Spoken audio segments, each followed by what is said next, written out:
Sa video ito, ituturo ko sa mga non-US residents kung paano i-check yung kanilang US revenue or yung revenue nila from US audience at kung paano i-compute yung tax nito. Kung ready ka na, intro lang ako. Welcome to my channel. Ako si ManongB, isang social media marketing specialist na nagtuturo sa mga Pinoy content creator on how to grow their channel, how to improve their content, and kung paano kumita sa social media. Kung trip mo yung content ko, subscribe mo ako. I-hit mo na rin yung notification bell para pag meron akong live question and answer about YouTube and social media, manonotify ka. June 2021 nang ipatupad ni AdSense at ni YouTube yung paglalagay ng tax sa US revenue ng mga non-US residents.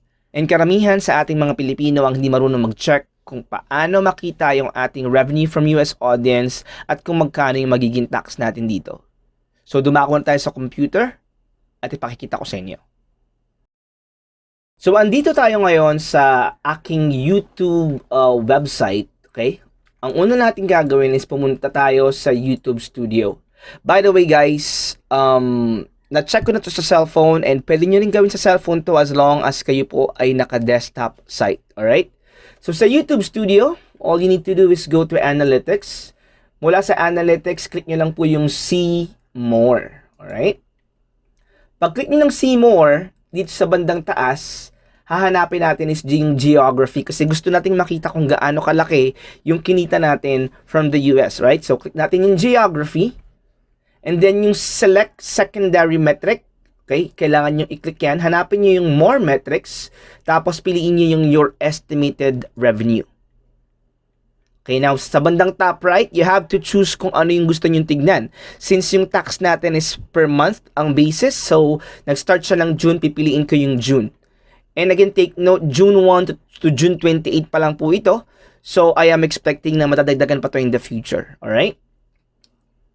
So, sa bandang baba, makikita nyo na dito United States at kung magkano yung actual revenue ko from the United States. According sa aking analytics, it is $64.08, 12.6% ng aking total revenue.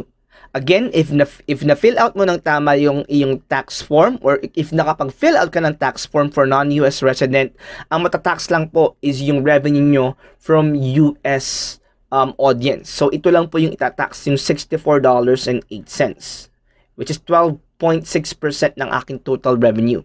Now, kung hindi ka nakapag-fill out ng tax form at non-US resident ka, i-assume ni YouTube at ni AdSense na ikaw ay US resident at itatax nila ng up to 24% yung kabuuang revenue mo. That's why filling out or yung pag-submit ng tax form is very important. Kung hindi pa kayo nakakapag-fill out ng tax form or kung feeling nyo mali yung pag-fill out nyo ng tax form, i-check nyo po yung video ko na ang tamang paraan ng pag-fill out ng tax form. Ilalagay ko yung link sa description at dito sa taas para ma-check nyo mamaya after ng video na ito. Alright?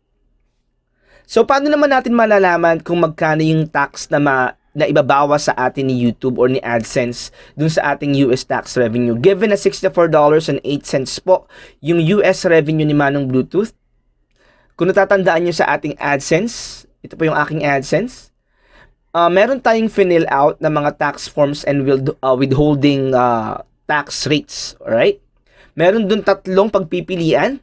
And as of right now, pinili ko po or chinek ko yung tatlo. Okay? Ngayon, ipapaliwanag ko lang po sa inyo, if you are part of YPP, ang pinaka-importante na i-fill out natin po is yung other copyright withholding tax rate. Kasi dito po nakapaloob yung YPP or yung ating YouTube partnership program. Kung hindi nyo na-fill out yung other copyright, mali po yung na-fill out nyo. Again, yung services po, yung services is actually for blog sites, free online tools.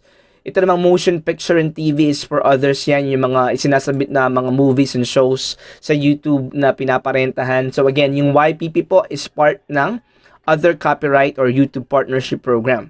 So kung na-fill out nyo lang yung services, mali po ang pagkaka-fill out nyo ng inyong tax form. So you might want to redo it at panoorin nyo yung video ko na nandun sa description.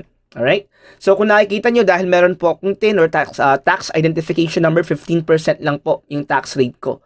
So, since alam ko na ang aking revenue is $64.08, mag-open tayo ng calculator. So, $64.08, i-multiply natin sa 0.15 kasi 15%. Kung wala kayong team, 30% po yan, so 0.30. At ang magiging sagot is 9.612. So, ibig sabihin, roughly $10 po ang magiging tax ko pagsahod ng July 21st. Okay? Kasi $64 po as of right now yung revenue ko from the US. Kung mapafinalize siya ng ganyan, mababawasan siya ng $10 para dun sa tax na hinihingi ni YouTube. So, ganun lang po kadali. Again, you can do this using your cell phone. Kahit cellphone lang yung gamit nyo. All you have to do is mag-open ng Chrome. Make sure na naka-desktop site kayo. Mag-open ng YouTube. Punta lang kayo sa your channel. And then after ng your channel, piliin nyo yung customize channel para makapunta kayo dun sa analytics, dun sa desktop site instead dun sa analytics na app. Alright? And ganun din po yung proseso. So again guys, kung feeling nyo hindi tama ang pagkaka-fill out ninyo ng tax form, or kung bagong monetize pa lang kayo at hindi pa nakakapag-fill out ng tax form, panoorin nyo yung video ko dito because ito po yung dapat nyong panoorin para ma-fill out nyo ng tama yung inyong tax form para hindi kayo magka-problema in the future. Again, ako po si ManongB. Stay safe, stay creative.